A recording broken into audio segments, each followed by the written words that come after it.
Alright, hello everyone. It's time to update my Refinery tier list. For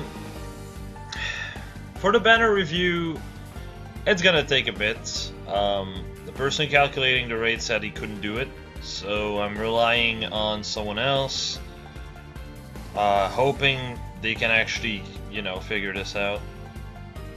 Well, for the most part, they told me they know how it works. It just, I guess we'll see. So, with that said, we've got 3 refine, and 2 of them are good, and only 1 of them is fitting, which kind of sucks, but oh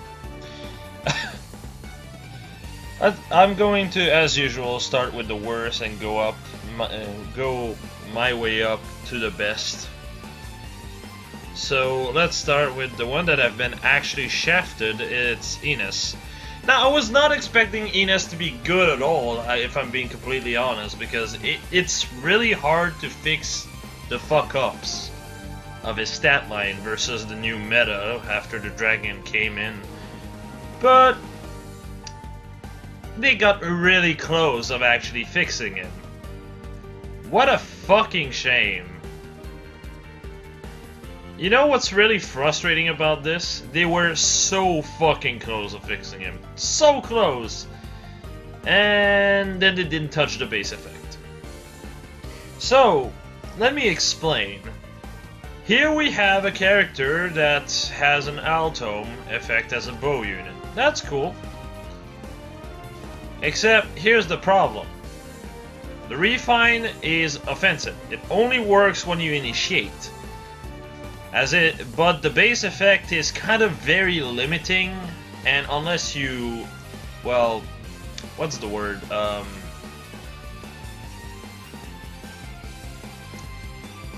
Overuse, I guess. I don't know. Use units before you move him to attack, which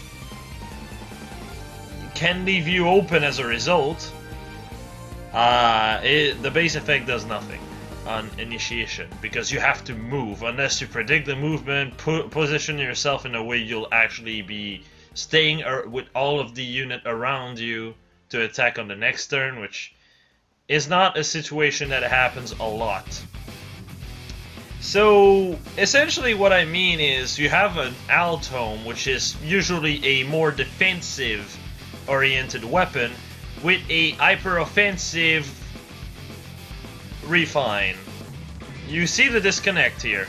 One of them is defensive, one of them is offensive.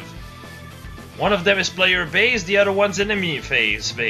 Now, I'm not saying all Altome are only good on enemy phase, don't get me wrong. But here's what they should have done. Because let's be honest, if a mage can't hit back, what's the point of getting more res? At that point, the mage can't hit back doesn't do shit, because your res is useless when you're attacking. So, and the whole res when defending, well, you could just wait and then attack on them. It really does feel like it's just kind of a fire sweep effect that is only half as good because it doesn't work on melee units. Yeah, what a shame. Here's what they should have done. You have 2 types of Altome. You have the Altome, which is basically what he has. Radar Howl, Ground Howl, Blar Howl, and Rhesus Dome, as well as Nidhogg. Then you have the second type of Altome, which are Bright Tarja and Bright Sanaki. Those are 2 ranged, instead of just adjacent, but only buff attack and speed. You don't need def or res if you're not going to be attacked at all by dragons. You don't need the def or res if you're not going to be attacked by mage at all. You will need the defense against armored units, but even if you have the defense, unless your team is all built up to buff your def to shit, it won't matter. You still will get either one shot or fail to kill on your second hit and then killed. Doesn't matter. So, buffing that def and res is absolutely worthless, but buffing your attack and speed is relevant because you are missing kills on dragons otherwise. Like, for example, let's just talk about Myr. You have, what, 34 attack? And I'm talking about Halloween Myr, because that's the one dragon I have on top of my head right now. She has 40 defense, you have 47 attack. Unless you have stuff around you, and, like, let's be generous and give attack tactic. You do 13 times 2. You're not killing. You're not killing shit. And even if you have, like, drive attack that's 16 times 2, you still miss the kill. At the very least, however, if you had the same kind of effect as the Muspel Fire Posy or Niffle Frostflower, you would end up having an extra 6 attack on top of that, so you would be able to kill a lot more dragon. Now, I kind of used the most tanky dragon in the bunch, but the point is, you have you stand a better chance actually KOing, especially with Deathploy. You stand a better chance actually KOing Myr as a result than you do right now. And if you can KO Myr at all, that means you actually stand a chance with basically every other dragon in the bunch. So, yeah. The base effect should just have been switched to Muspel Fire Posy. The Refine was good, it's just the base effect that needed to get changed a bit. Kinda like how Celica got a slight difference of not needing the HP threshold. It's the small things that count, and Enos has been fucked. As a result, he's only A tier, which is below the tier where I consider Fing to be worth refining. If you're new here, this is the 6th episode I believe I've done on Refinery tier lists. So, again, if you actually want to know more information on the Refinery tier list, well, watch those other episodes, because I'm not going to cover everyone on the grid. I've already done that, well, most of those anyway, on the first episode, and the first episode is over an hour. I'm not going to cover everything all the time. So yeah, as a result, these A tier. What if you had Muspel Fire Posy as the base effect with the Refine? Well, I would say S-, around S- or A+ tier. That's how much difference that one effect would have done. It's just so dysfunctional and doesn't work with one another as is that it's not great. Not great at all. It's kind of like Alphonse's Refine if only the Refine was considered of TA, which no one cares.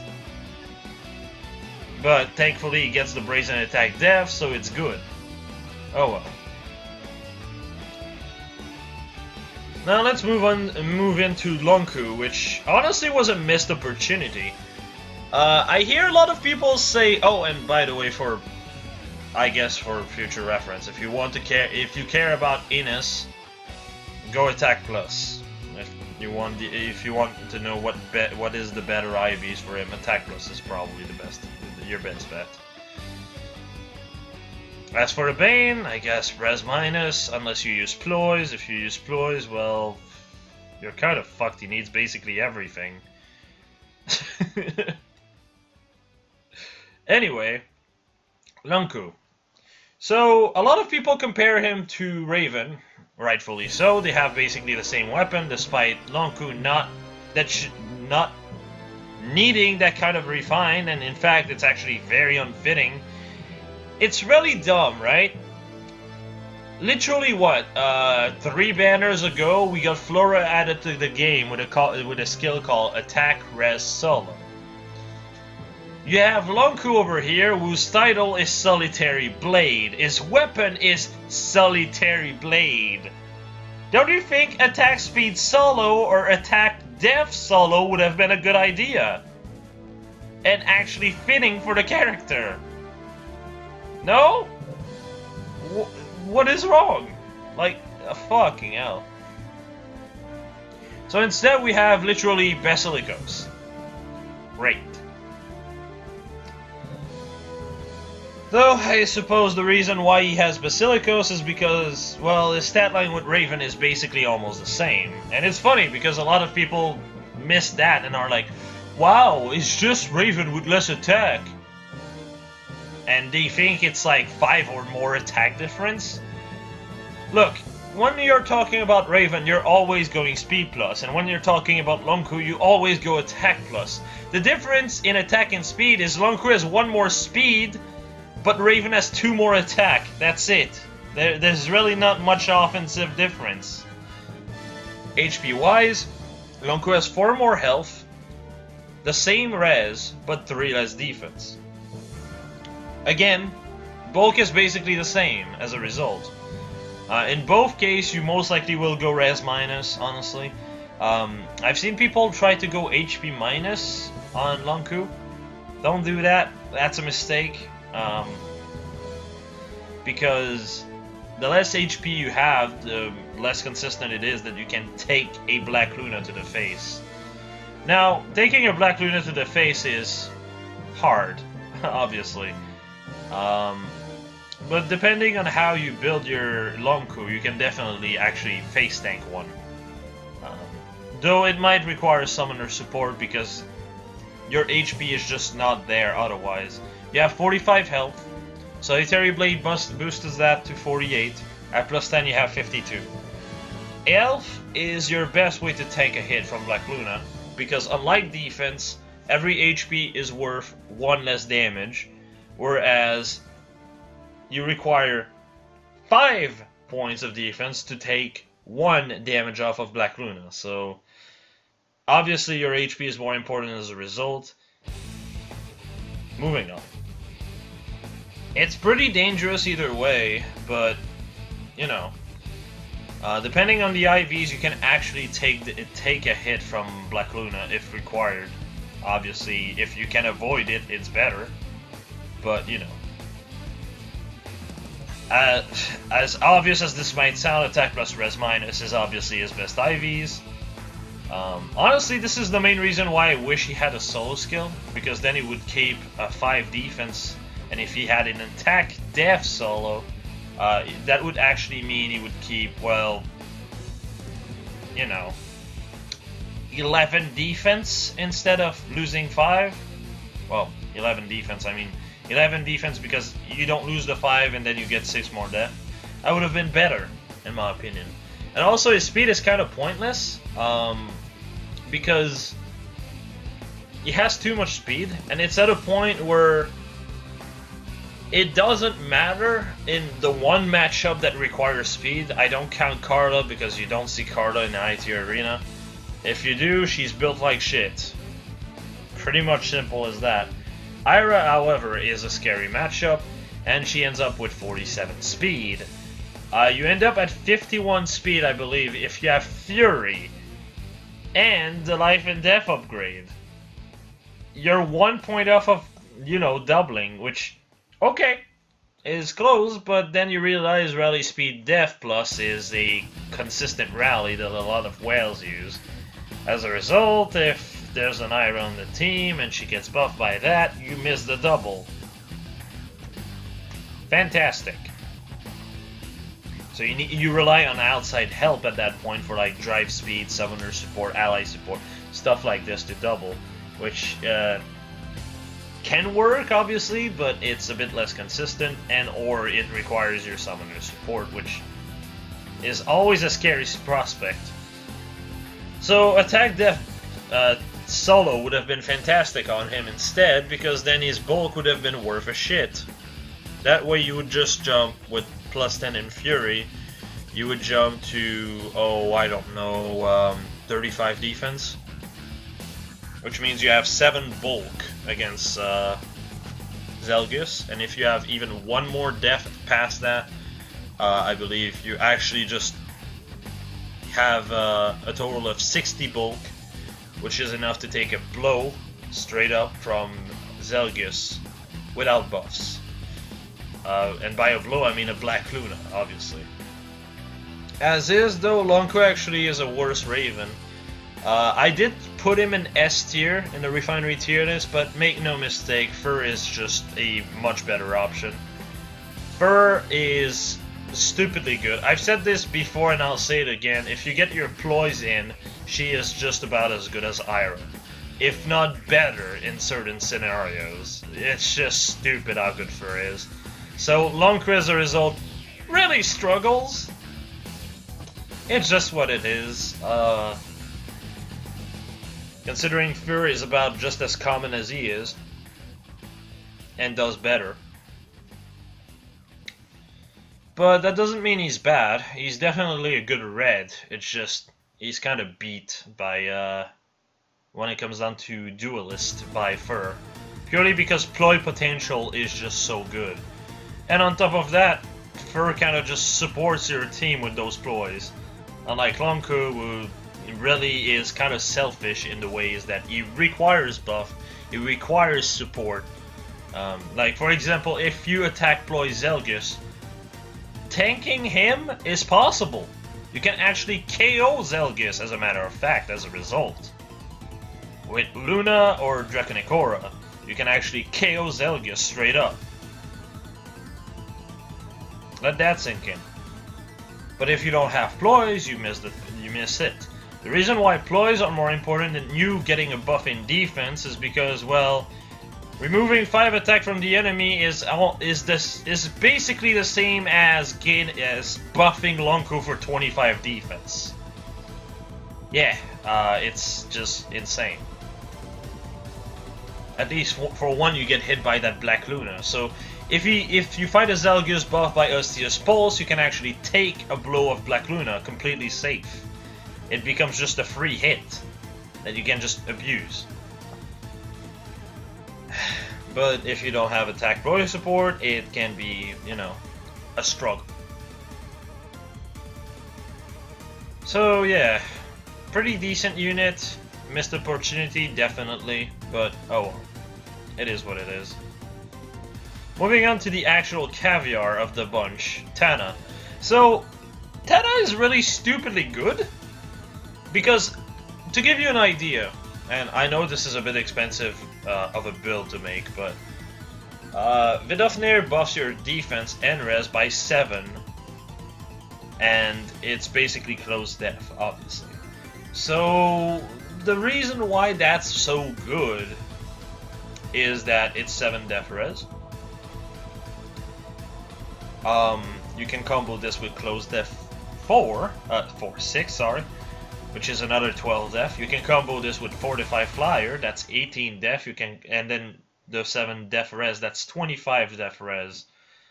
On top of already 25 def res, which means you have 50 defense and 50 res.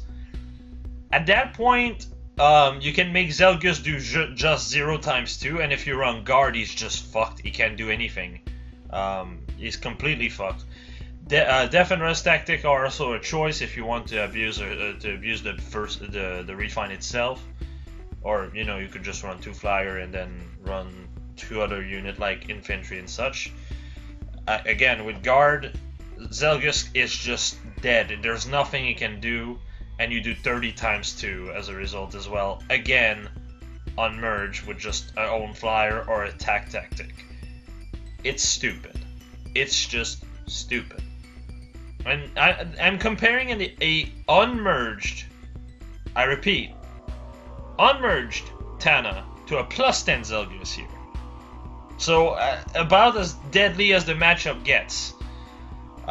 And honestly, unless your Tanna is running DC or DB4, you don't get more points for running something else than guard, because it's a 200 SP skill, and you don't go up a bin using a 240 SP skill instead. So you lose nothing as a result. 50 defense, 50 res is insane. You will miss a double on Zelgus though. So drive speed is kind of required here, and hopefully rally depth speed plus if you have it, or own flyers, something like that, with obviously an infantry unit nearby. So if you have like what a great partner for her is probably Base Marth. Base Marth will buff everything she has by 2. That's 52 def, 52 res. Keep that in mind. 36 speed, 38. Put drive speed on top of that. That's, you know, 41. Add on top of that the plus 4 attack speed plus the attack speed plus 4 because, you know, near a armored or infantry unit, and you're sitting at 45 speed. even if Zelgus is speed plus, you are doubling. Even if he's buffed by rally speed def plus, you are doubling if you run rally attacks, rally def speed plus yourself because you hit 51 speed. So yeah, and not to mention her attack becomes kind of monstrous, because let's just put it that way. Drive attack seals, drive speed, C slot on that Marth. So you have 5 attack, 5 speed, but because of her because of the weapon, she gets 9 attack, 9 speed instead. 34 attack, 43 attack because of Marth. The lance itself, that's 59. You're not even buffed at that point. Had attack tactic, that's 65 attack. You're fighting Zelgus, you have 78 attack. Again, unmerged, neutral, 78 attack against Zelgus. You do 36 times 2 without a special. You butcher his face off. Even Myrrh at that point struggled. The new Myrrh, obviously. Even if she gets a guaranteed follow-up, well, you have what, 58, and she has what, 62? Possibly more. Let's say, attack tactics, 68 attack. That's great. That goes down to 55. You know how much Myrrh does to, how much Myrrh does to Tanna? 3 times 2 in this situation. 3 times 2. Yikes. You actually just destroy Myrrh. I'm not sure you get the kill because 40 defense is indeed a lot. Especially because of her stone, that's 43 defense. And because of Merge, that's 47 defense, so...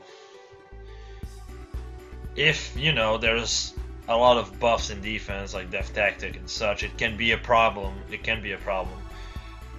Especially with, you know, her best buddy, which would be Tiki.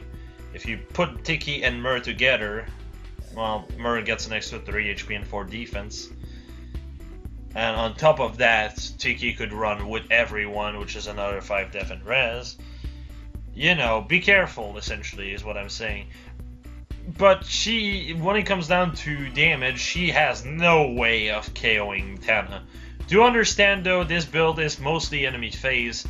That doesn't mean you're restricted to enemy phase, however, because the best part about Tanna is, unlike a character like, say, Florina, because Florina can kind of pull up this to some extent, the difference is Florina is very reliant on quick riposte, really reliant on guard. If those skills are dead, she is a dead unit. The point is you miss doubles, and also you have a lot less attack, 7 base attack I believe, that you have less, plus an extra 4 because of Tanna's refine, the Tanna refine, plus on top of that an extra 2 because it's a pref weapon versus say Berkut's lance. So yikes, it's definitely a lot. But more importantly, Tanna has a speed stat. So if you have to, you can actually go in the offensive and do well. Again, going back to how much speed she can hit 51 speed. At that point, if you need to initiate, you can. If you want to tank to take less damage, you can. You have a lot of options, and it also frees up, you know, either your seal, well, your seal slot mostly, because you're going to run guard as a B slot. So your seal slot can run close def, whereas Florina is fucked because she has to run guard and quick repose 3. So again, she loses a bit of bulk as a result as well. Florina is a good unit, mind you, surprisingly good actually, but Tanna just does everything she can do and more. Even with the fact that you can super merge Florina, it doesn't mean a +0 Tanna will do better. That's just how stupidly good her refine is. And it's not really hard to use her in that kind of team comp at all, because she comes with guidance anyway. So, you know, you can use her as basically a fucking rescue helicopter on top of every bit of utility she already has. Like I said, Marth is probably one of her best combo. Another really good combo would probably be Brave Lucina, but the difference here is Marth is red, she's blue, so that works well. Whereas Brave Lucina and her, they're both blue, they're both lances, so when it comes down to combatants, she brings nothing to the table, is what it comes down to. Still, goddamn, really good refine. Which is kind of funny. I was not expecting Tanna to get this good of a refine. I was honestly expecting Lon'qu to get a solo, which my fucking hopes were dashed because IS did not really think. And yeah. So, in resume, when it comes down to refine, Enos is definitely something you do not want to upgrade. And oh, also for Tanna. Tanna can literally run any boon. Speed is nice, attack is nice, def is nice, res is nice, because def and res are actually super boons. If you run def plus, Mur does nothing to you. There's no way for her to do any damage. Even a plus 10 one will struggle. If you run def plus, even Zelgus, when he's fully buffed, will struggle to even lay a finger on you. The problem, though, is it comes down to Banes, and, well, Banes are a bit of a problem here, because you kind of like everything you have. So, HP minus is definitely the best Bane, because you'll be running guard anyway, so Black Luna is not that big of a problem. Unless you're fighting him later on the map, which can be threatening, definitely. But other than that, you're completely safe with HP minus. Res minus is also okay, because even if you go res minus, you can still take hits from Mur pretty consistently, if required, so. And also, the best part about Mur is that, yes, she requires to have more defense than the enemy she fights if she wants to ever double. Because of the whole close def bullshit shenanigan, she can only hit once, because you hit 50 defense already. 52 with Marth, and yeah, it's just stupid. It's just stupid. Also another character that really combos well with her is probably also Legendary Tiki to some extent. With Everyone is a fantastic C slot that actually combos with this pretty well. It's a good substitute to Fortify Flyer. And also, on top of this, it's an armored unit, so it works with the Refine itself. The only problem is both of them are blue, but the thing that makes them a bit different is that, well, to put it simply, Tiki is hitting magic, she's eating melee, so there's that. But that's pretty much the only thing. Obviously, archers are going to be a problem for her, but that's pretty much all there is to it. Yeah. Lon'qu has been kind of shafted, but he can still definitely work. Same reason as Raven. Raven is a bit better because he can deal with greens pretty well, since unlike Lon'qu, you don't have a Black Luna monster to deal with all the time, and before we get a fucking axe seasonal of Black Luna-chan, then that point is completely dashed. And yeah, as a result, good for Raven, because blue armored unit are a problem. He just actually went up in value because of Legendary Tiki, so, and he can actually deal with Legendary Tiki as a result. Lon'qu can actually deal with Mur, but it's a bit difficult because if he does not have enough attack, he's going to miss the kill. So be careful on that. But he can take a hit if required. So if you run Wrath, it's a great moment to shine. That said, if you don't have something like, well, a special that's not 5 cooldown, you're fucked. If you run Gale Force, you don't do enough damage.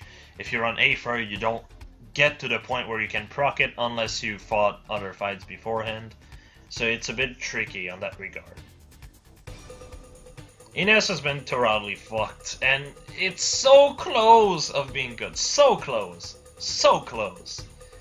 It's honestly infuriating, because I have a +4 Enos. For those who are not in the know, I've been fucked when I went to her Bride Lynn when she was on a legendary banner, and we did not have a confirmed rerun at that point. So my only hope of getting Bride Lynn was the legendary banner. I didn't even end up pulling her, but I pulled 4 Elise, 5 Enos, Bunny Crumb, Bunny Lucina, and Sigurd, which was like so demoralizing, so demoralizing. So I have a +4 Enos. I was hoping, deep down inside, I was hoping for his Refine to be good, and the Refine is good, but he just didn't touch the base effect, which was the main issue. So you have this almost, like, it kind of feels like the same disconnect as Oboro getting threatened res for whatever reason in her base kit. It's there, it's useful for your other party member, but if you take your other party member out of there, out of the equation, it's not great. Same logic here. Like, yeah, if you have other party member buffing your attack, debuffing the enemy's defense, yeah, it can work to some extent in a very fucked up way, but the base effect is usually useless or barely useful, which is the main issue I have with it. Oh well.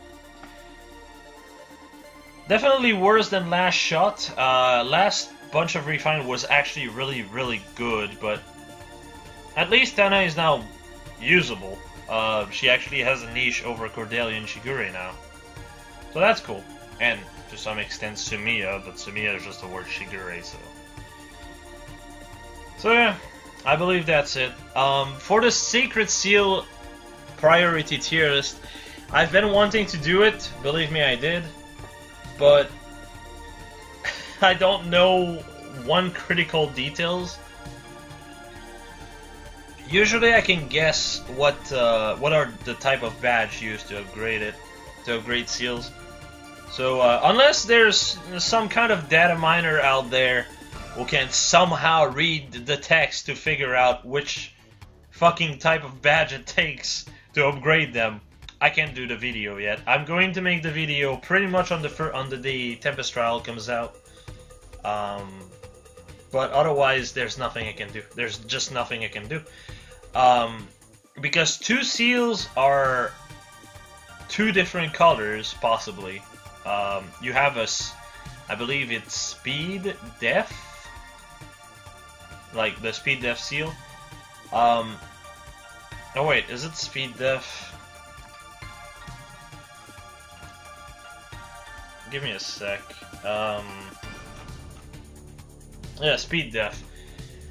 Speed seals are blue, Def seals are green. It's either one of them, I have no idea which one it is. Fantastic. Darting Stance is pretty easy, it's a blue seal. And then Brazen Attack Res is either red, which would suck, or white, which would be amazing. Again, don't know.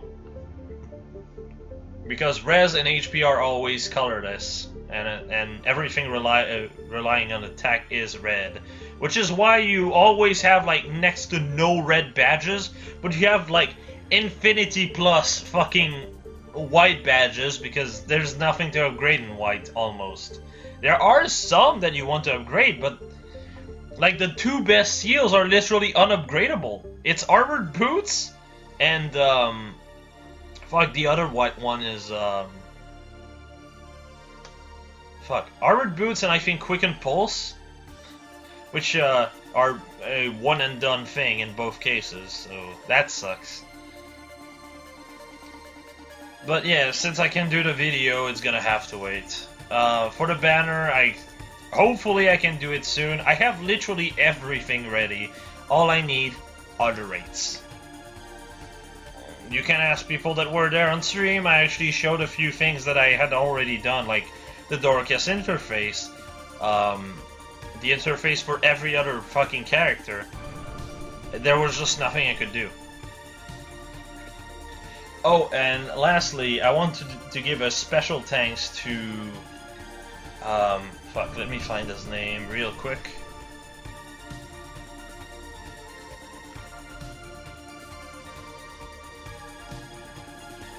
Zombie for providing the screenshot for basically every weapon, because he actually has a pretty high resolution, phone,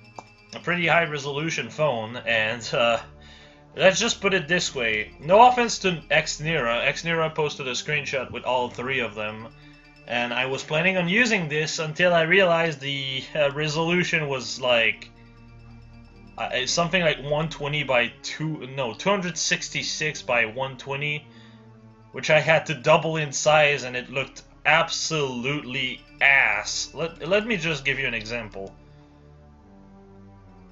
Okay, didn't expect it to do that, but